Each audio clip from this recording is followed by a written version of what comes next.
Talk will be my sister Halee Burton and her householder Jennifer Burton.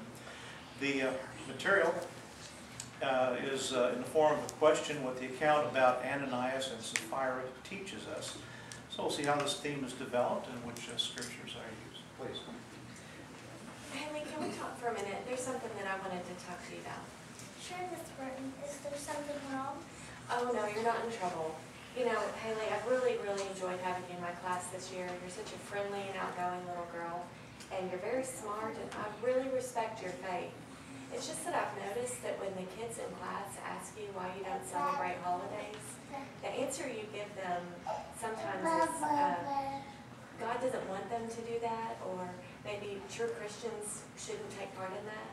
I think it might be affecting how the kids treat you, and they don't play with you, and you know, kids can be really mean sometimes, and I really don't want to see you get hurt. So I was thinking maybe you could try saying something like, well, I don't do them, but it's okay if you do. Well, thanks for worrying about me, Miss Burton. Sometimes I do feel like other kids don't want to play with me, or they don't like me. But I knew it wouldn't be right for me to tell them that it's right for them to do what is wrong. Well, I'm sorry. So, and I was reading in the book of Bible stories a lot, and I found a really good story about two people who didn't tell the whole truth, and God punished them for it. May I read it to you? Yeah, we have a few minutes left in free time. Okay, let me get the book. It's my copy. Here it is. It's in the chapter, Why We Should Not Lie. Let me read the example to you. Ananias and his wife Sapphira, who are members of the Christian congregation in Jerusalem, sell a field they own. No one tells them to sell it. They decide that for themselves.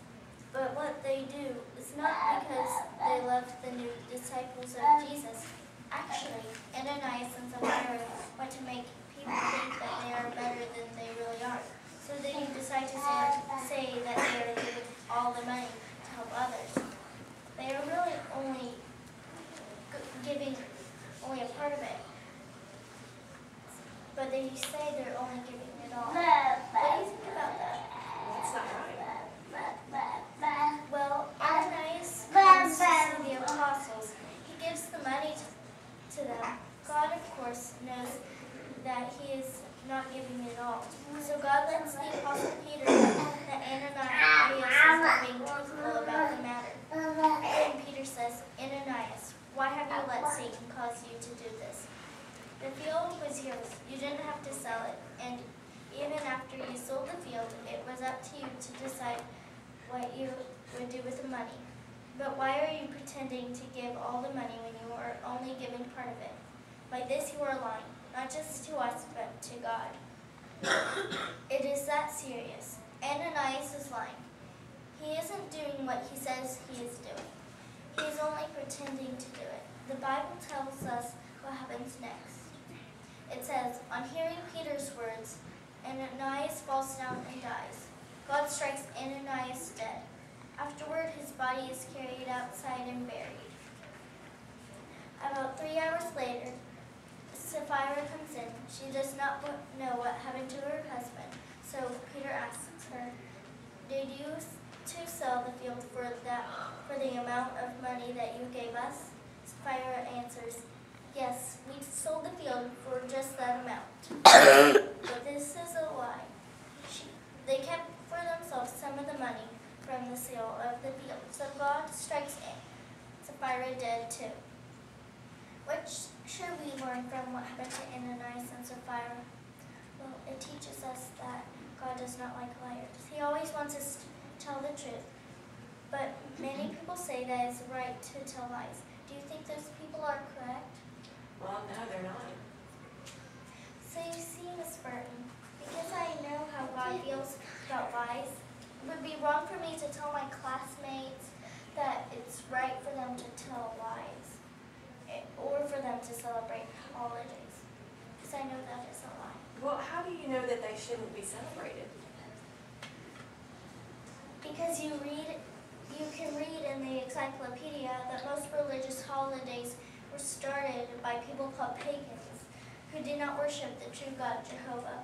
And in the Bible, Jehovah tells us how he feels about getting involved in any form of pagan worship, and that we should not participate in serving them, celebrating them. So it's more important to me that I make God happy than worry about what other kids think about. Well, Halee, I'm so impressed with your explanation of this to me. And, you know, I never really thought about that before. I admire your stand for your belief. Your parents would be really proud of you, and I certainly wouldn't want you to say anything that would be a lie. You know, I really like that book. Do you think I could have a copy for my daughter? Sure, you can have mine. I have more at home. Thank you.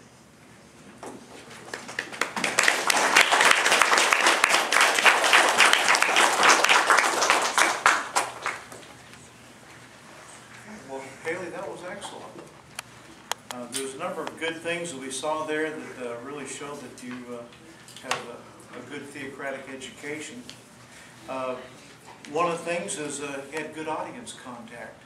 Be able to look your teacher in the eye and wait for a response and not be tied to notes. Your reading was also very good because you read not just the words, but you read the thoughts, so that you made the application as the story was being presented. You were very respectful, which is something that's lacking in school today with young people. So all those put together, you did an excellent job. We're proud of what you did tonight, and look forward to you continuing to even improve on that. So we appreciate the time and the effort you put into your presentation tonight. Okay.